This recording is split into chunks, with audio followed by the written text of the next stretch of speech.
Komisi Pemilihan Umum Kota Solo, Jawa Tengah terus berupaya meningkatkan partisipasi masyarakat dalam pemilihan kepala daerah tanggal 9 Desember mendatang. KPU pun menggunakan berbagai macam cara, salah satunya dalam pemilihan OSIS untuk mensosialisasikan tata cara pelaksanaan pilkada. Dalam kegiatan pemilihan Ketua OSIS di SMK Negeri 2 Solo, KPU Kota Solo memberikan pendampingan pada pelaksanaan pemilihan Ketua OSIS. Pada pemilihan OSIS ini seluruh proses pelaksanaan pemilihan mengikuti aturan baru pilkada, mulai dari surat undangan pencoblosan, surat suara, penghitungan surat suara, serta berkas-berkas pilihan lainnya. Menurut Ketua KPU Kota Solo, Agus Sulistyo, melalui pemilihan OSIS ini dinilai efektif untuk mensosialisasikan teknis pelaksanaan pilkada 9 Desember mendatang.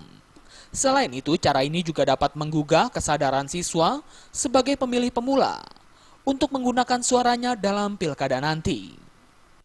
Pemilih pemula merupakan pemilih awal di mana ini merupakan fondasi untuk keberlangsungan sistem dan demokrasi dan nasib bangsa ini ke depan. Oleh karena itu, ini menjadi penting simulasi langsung ke pemilihan OSIS.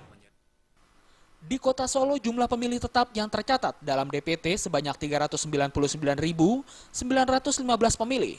Sedangkan jumlah pemilih pemula yang akan menggunakan hak pilihnya pada pilkada nanti mencapai lebih dari 9.000 orang. Dari Solo, Jawa Tengah, Heru